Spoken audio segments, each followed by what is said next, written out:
त्र्यम्बकं यजामहे सुगन्धिं पुष्टिवर्धनम् उर्वारुकमिव बन्धनम् मृत्योर्मुक्षीयमामृतात्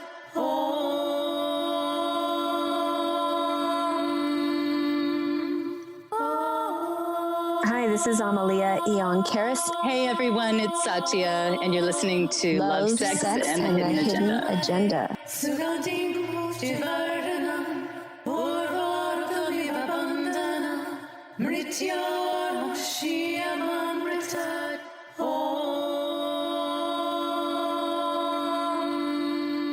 I got so activated in our last episode, and and I was thinking about,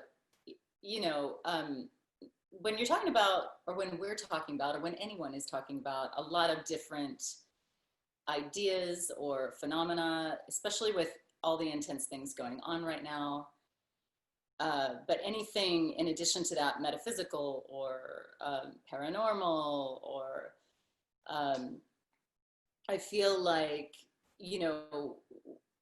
for one thing, that inner solid voice, like if you have that, if a person has that, it's kind of like the calm in the eye of the storm.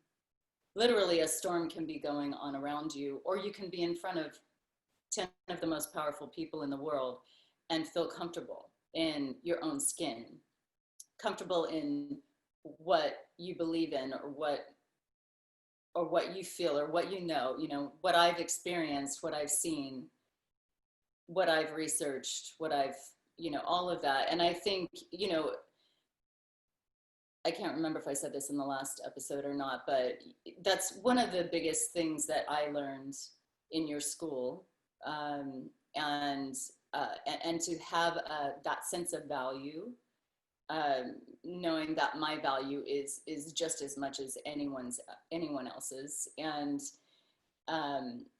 that's the best feeling. That is the best feeling. And so we were talking about a lot of intense stuff in the last episode, and I just want to say, for me, one of the ways that I've navigated a lot of those things and traversed a lot of these different ideas and philosophies, because throughout my life, I've been exposed to a lot of different ways of thinking, different philosophies, different religions, and I've been able to be with people from different groups or different modalities, different ways of thinking. And a lot of the ancient teachings of the world, is all about the middle way, right? All the ancient teachings are open your eyes, look at everything, don't close your eyes to a bunch of stuff because it's scary. Look at it, but know that, you can hold all of that,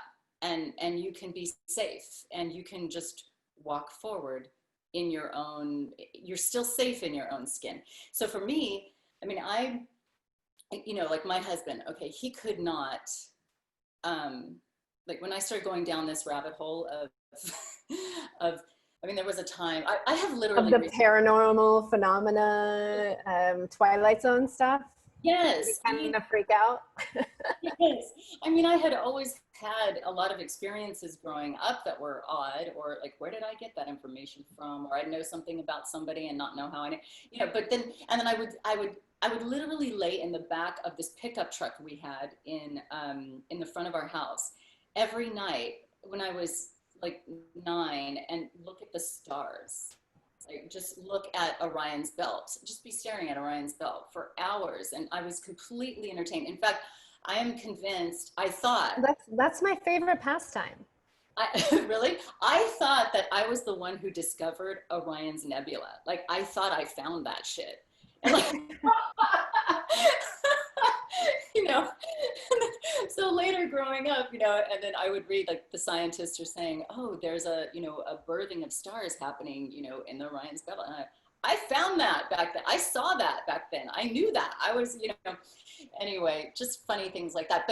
But then, and then going through my master's degree in psychology and various, oh my gosh, in school I was studying, I was traveling, I was studying various religions. I was reading every book under the sun. If I walked into the self-help section or the religion section in a bookstore, I had read everything.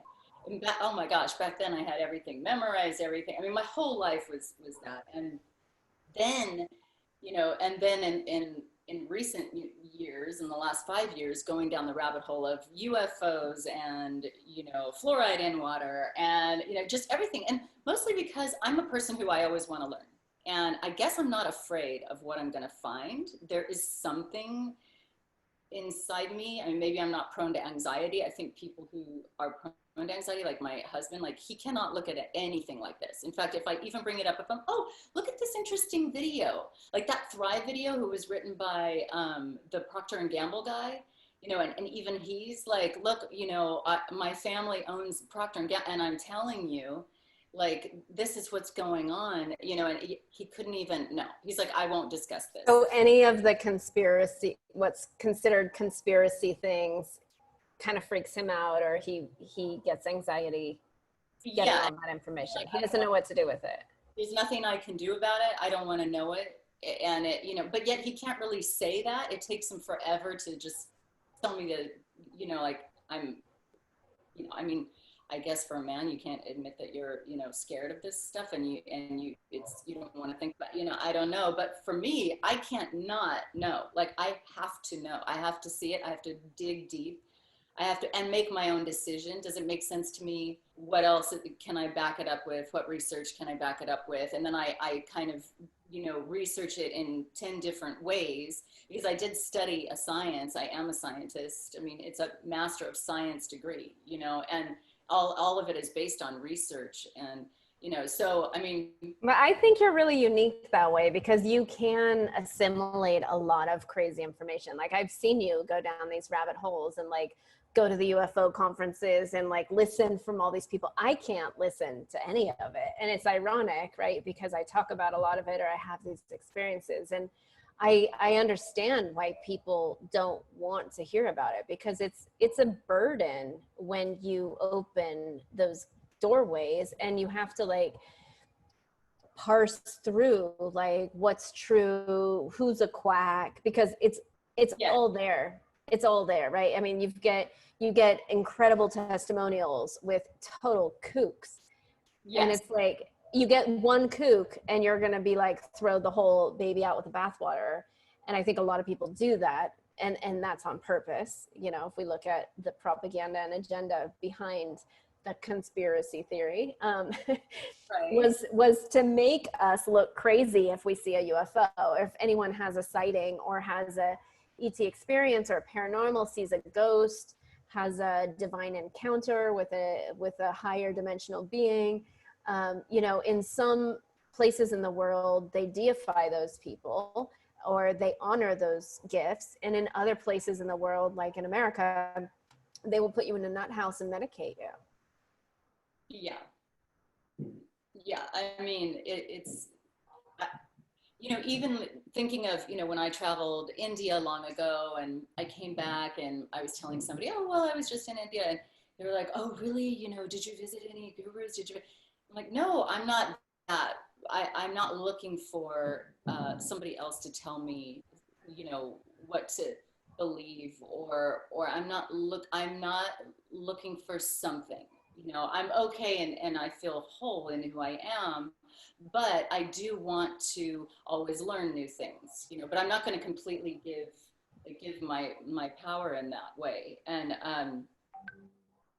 so. Well, I think you're really unique because your soul profile, like who you are at a soul level, is a high intelligent being. Not everybody has the same soul profile as you do. So you can, like, at a instinctual level, gather a lot of different data sets and like be neutral about it. But some people open a door like that and it's going to crash their entire like their foundational software programming that they got from their childhood, and all of the conditioning from the parents, from the church, from the society, from the culture, from the country, from the government, education, all of that will crumble in the face of one like encounter, one paranormal encounter. All of it will be questioned, and not everybody has the physiology, like the actual biology, to handle a shock like that. For example, when all of my paranormal experiences and my past life memories and all the, like, I share a lot of different stories in the podcast here, but pretty much every experience that I've had that has been really strong has created a PTSD response for me, because it's been so shocking and jarring and often terrifying. You know, when I've come face to face with like the Sasquatch I just recently talked about, when I actually asked to see one and it popped in front of me, and I was literally like sitting with it and I could start to see it, and it wasn't just a telepathic communication, and it was so physical, and I was alone and I was in the woods and it was dark, I almost crap myself. Like I freaked out in the middle of it, and I asked them to stop and they stopped. But I have many experiences like that where I don't but like my body can't physically handle it, and then I shut it down for a while, and I try to integrate it or make sense of it, and I don't talk about it with anybody because I don't want to sound crazy. But like, it was such a visceral physical experience that I can't think that it wasn't real. So I know it happened, and then sometimes, you know, there's someone I can share it with. Like I had these experiences with someone next to me, like my ex-partner, but not everybody's like that. And right now I think what happens, like what's happening in this pandemic, is so many people are going into like a full-on cognitive dissonance with the shock of what's actually happening. And we're just talking about a virus or travel restrictions or mask wearing, or, you know, like the fake news. We're just skimming the surface. Yeah. Yeah. You know, and yeah, it's interesting because people are getting in fights, you know, on social media, and, you know, the two different, you know, all the different belief systems going on. And I think a lot of that is because we know if we were to stop and be quiet for a second and really look inside, we would get the feeling, and we would probably know that something's off. Like this is just all too weird. And the uncertainty and the not knowing, it makes people highly reactive, because that in and of itself is a state of anxiety, you know. And I mean, but what you were saying earlier with, you know, having to, you know, yeah, you do have to discern when you're researching, or when you go to see somebody, or when, you know, and I think as a young girl, I would often meet people and get ideas about maybe a dark part of them. And I don't know how to describe that or how I knew that, but I think from a very young age, I just kind of knew that everyone had a certain, you know, parts of themselves where either they're lying to themselves, or they're tricking themselves or tricking someone else, or they had these things. And so I never expected much. Like I never, also I had young experiences with certain religions and stuff where, you know, then found out, you know, I was told like, this is 100% true. Then to come find out like that was all just not true. You know, maybe there was a truth wrapped in a bunch of lies, which of course people just fall into and buy. So from a young age, my eyes were wide open, and I thought, okay, so you know, instead of shutting down, I just thought, okay, I'm going to just know that this is how life is. And this is how people are. And, you know, and I don't need to then go and believe in some big thing or be scared if there's information coming at me, because I know that I don't have to believe that either. It's not something I have to buy into and become somebody else, or, you know what I mean? So it's just, I'm able to just kind of look at it all and say, oh, wow, okay. And that's really interesting. And so that's why it was so hard for me to deal with my husband when he was like that, because of course he's my partner. I wanted to be able to have these conversations with him. I wanted to be able to share. I don't want to say, oh, here, you need to believe this, or, oh, I believe in this 100% and you need to believe it too. You know, there's people who get extreme like that, and that kind of thing, that is the worst kind of darkness. And that kind of thing, oh, no, that is not okay. But, you know, running across an interesting thing and saying, what do you think of this? And even if that's like, oh, I don't, you know, this is total baloney. Then okay, then that's great. Yeah, you know? It's surprising how many people just don't even want to be in the conversation. Like denial is, people use denial like a pill, like, oh, this is uncomfortable, so I'm going to go into denial and sort of tune you out. Like, yeah. I'm just going to pretend you didn't ask me that question, or you're not talking about UFOs right now, or you're not talking about divine encounters, or you're not talking about some conspiracy theory that I might want to even try on, because I'm just going to put that in the box of the unspoken. And I think so many families, like, that's how toxic shame gets built up. They were taught that by their parents. I mean, people, yeah. I didn't mean to interrupt you.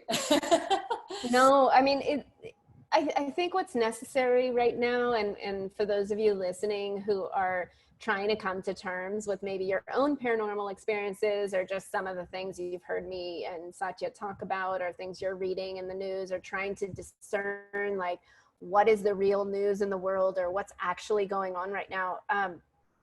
You have to get to an unwavering place inside yourself where you can own your own reality of things and own your own internal wisdom.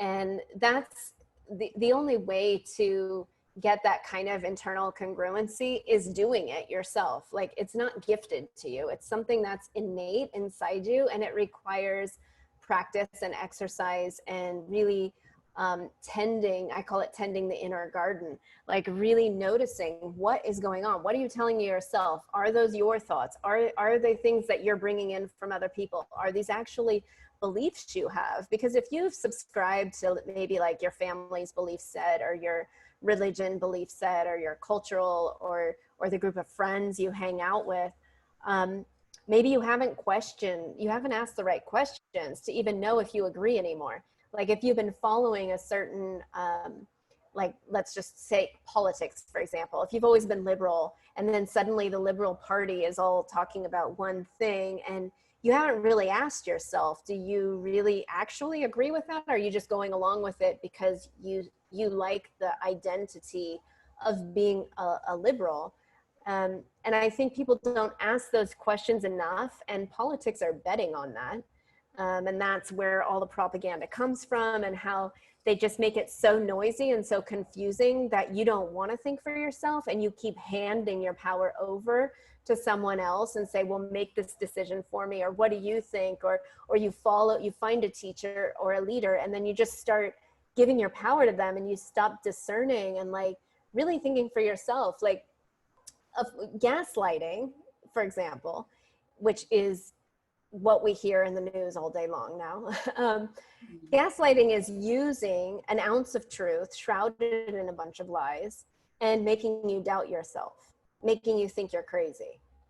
Now, how many of you have felt gaslighted when you're sharing your reality? Like, you start to share something, maybe you feel vulnerable, your voice is shaking, and you're not sure, like you're not really sure if you want to share this part of this perspective, this unique perspective, or this unique experience that you've had, and you just start casting your own doubt, and then someone who's stronger than you is going to pick up on all that doubt and then throw a bunch of cloud around you, probably gaslight you away from it because it makes them uncomfortable, and make you think you're crazy.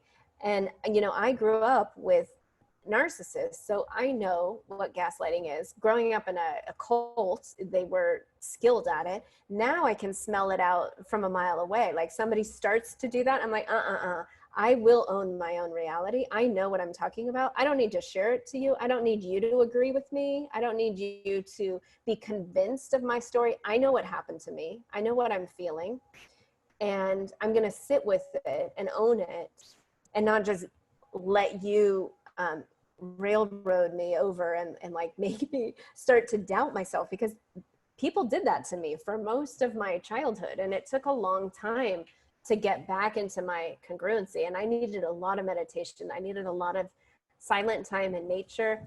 I needed to journal and track and really record my experiences, because how many of you are having lucid dreams or past life dreams or past life experiences or weird memories sort of coming in, you don't know where it's coming from, or you're seeing things in the sky, or you're having full-on visceral like spiritual experiences, but you don't dare tell anybody. And then, you know, days later, weeks later, you try and just sweep it under the carpet like it didn't happen. And then it, of course it's going to come back. Or maybe you're seeing ghosts or seeing little entities, and you're wondering like, where is this leading me? Like, what is all this about? So I'm encouraging you, please keep a journal, write it down, be your own scientist. Like, if you don't like writing a journal and you think it's too girly or something and you're a dude, make a spreadsheet. Like, make a spreadsheet of like time, date, activity, be a scientist. Like, we have, like, this is how I learned. This is how I learned to not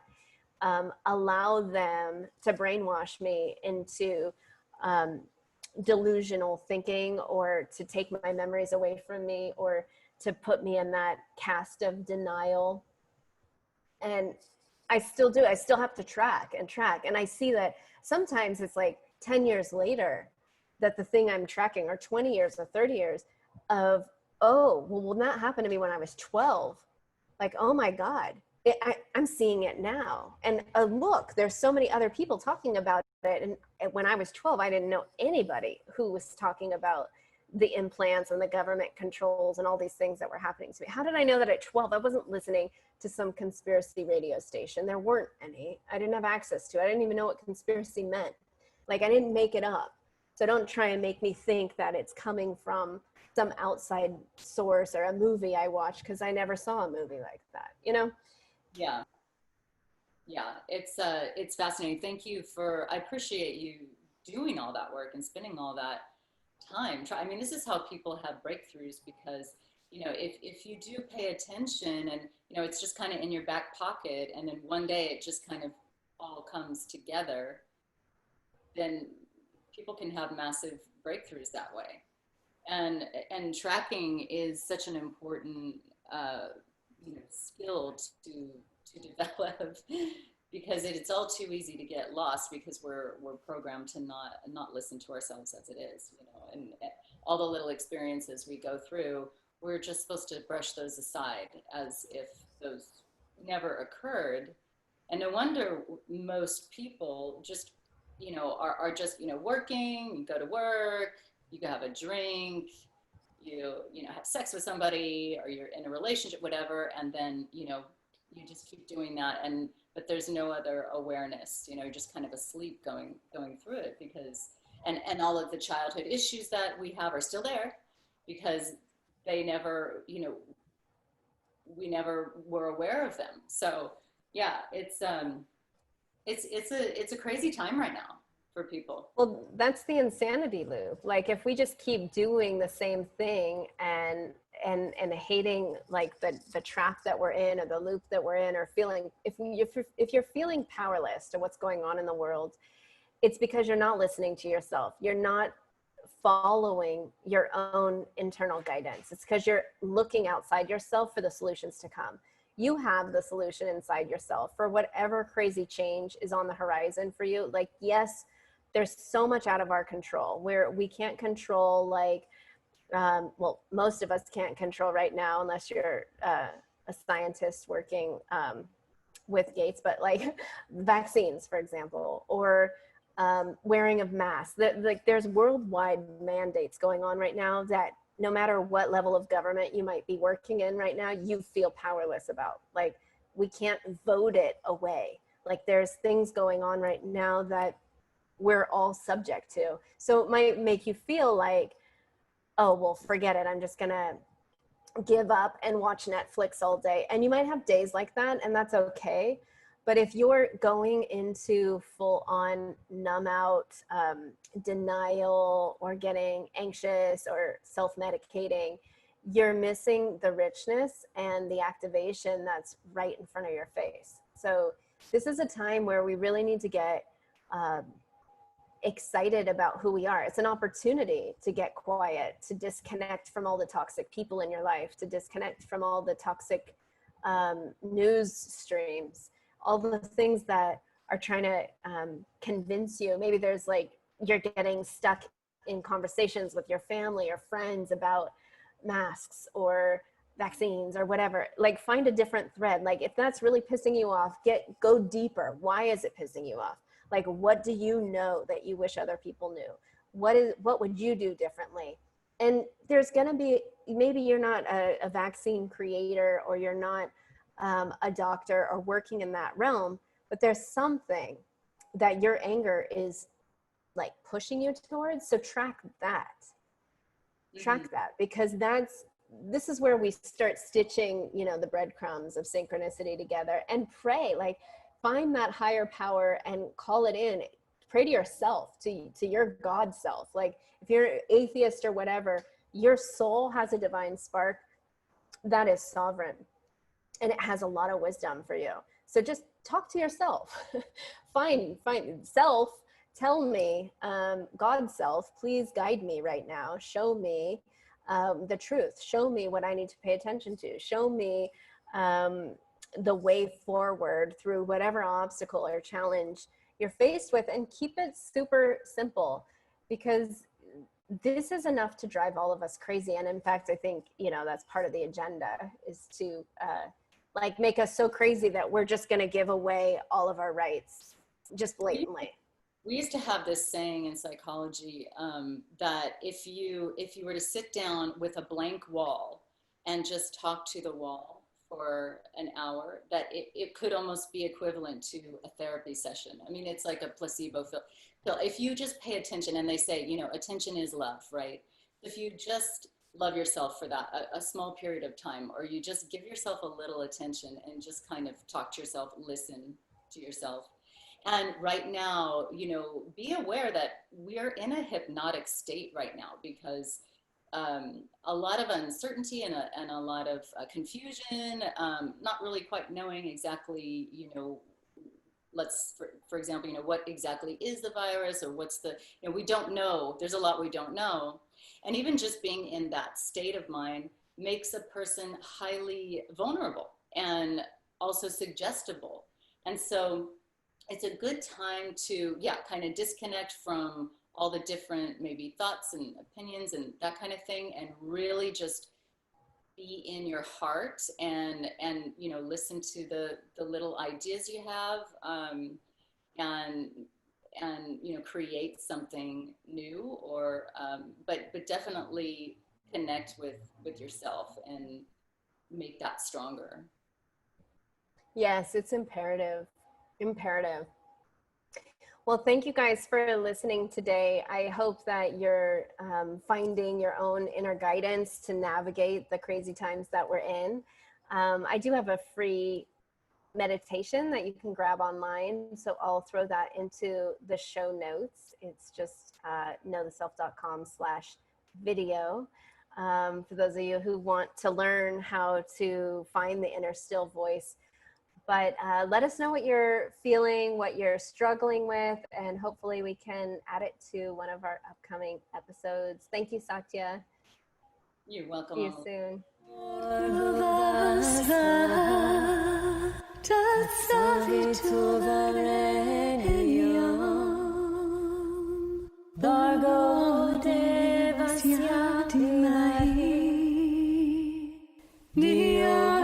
Thanks for hanging out with us. If you'd like to contact us and stay in touch with us, you can find us at lovesexagenda.com. That's lovesexagenda.com. You can also find us on Facebook and Instagram, Love, Sex, and the Hidden Agenda.